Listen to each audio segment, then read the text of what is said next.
आप देखते होंगे आज के दिन पर हम लोगों ने उत्तर प्रदेश के अंदर जो पर कैपिटा इनकम है इसको लगभग 3 गुना पहुंचाने में सफलता प्राप्त की है।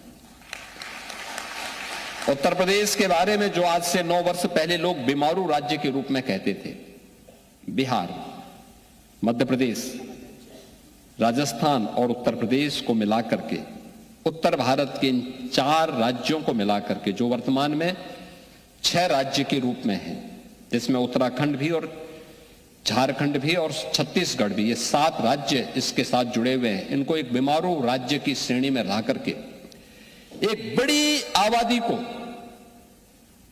मानसिक रूप से बीमार बनाने की कुत्सित चेष्टा का हिस्सा बना दिया गया था।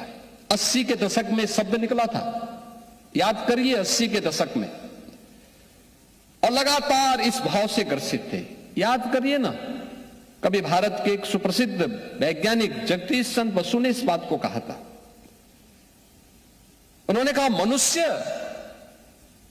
मनुष्य में तो कोई भेद होना ही नहीं चाहिए, और ये भेद अगर हम करते हैं तो ईश्वर के प्रति हम भेदभाव करते हैं। और उस समय उन्होंने कहा था, अरे मनुष्य की बात तो दूर, एक जड़ और चेतन के बीच में भी अगर भेदभाव होता है तो उसका प्रभाव क्या होता है। उन्होंने कहा, मैं इसका उदाहरण देता हूं। उन्होंने 2 पेड़ लगाए थे, 2 पौधे एक साथ लगाए। कहते हैं जगदीश चंद्र बसु ने 2 पौधे लगाए थे एक समान परिस्थिति में। एक को वे रोज जाते थे, पानी देते थे, समय पे खाद देते थे, सभी प्रकार की परिस्थितियां उसके सामने प्रस्तुत करते थे, उन्हें पुचकारते थे कि तू बड़ा होगा, फलेगा, फूलेगा, खूब आगे बढ़ेगा, तेरे आगे की पीढ़ियां बढ़ेंगी। और दूसरे पेड़ को भी परिस्थिति तो वही देते थे, उसको पानी देते थे, खाद देते थे, सभी वही परिस्थिति जो पहले वाले पेड़ को दे रहे हैं, लेकिन उसको कोसते थे, तो बड़ा नहीं हो पाएगा, तो मर जाएगा, तो बीमार है, तो निकम्मा है, तो कुछ नहीं कर पाएगा।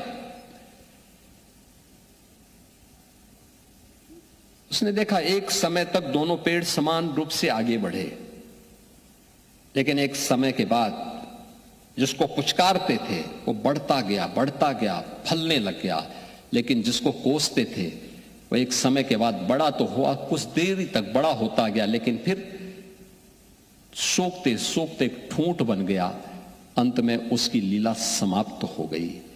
और यही अगर एक पेड़ के साथ हो सकता है तो जीव और उसमें भी मनुष्य के साथ जब भेदभाव होगा तो उसकी स्थिति भी यही होती है। हम सबको इस बारे में ध्यान रखना होगा कि भारत कभी भी इन बातों को प्रोत्साहित नहीं करता है, कभी नहीं करता है। और अगर आपको देखना हो, हमारे पर्व और त्योहार उस बात के उदाहरण हैं जहां पे एक समरसता हम सब के बीच में दिखती है। और पर्व त्योहार के पीछे की मान्यता भी यही है, सब एक साथ मिल करके, एक छत के नीचे मिल करके उस आयोजन में सहभागी बने। उसके पीछे का उद्देश्य भी यही होता है। आज भारत गर्व के साथ कहता है कि भारत अब एक भारत भी है और श्रेष्ठ भारत की भी अपनी यात्रा को लेकर के आगे बढ़ रहा है। और एक भारत श्रेष्ठ भारत की इस नई यात्रा के साथ हर एक भारतीय को जुड़ना चाहिए, हर प्रवासी भारतीय को जुड़ना चाहिए। हमारा दायित्व है, जिस धरती पर रहते हैं उस धरती के प्रति अपने कर्तव्यों का निर्वहन भी ईमानदारी पूर्वक करें।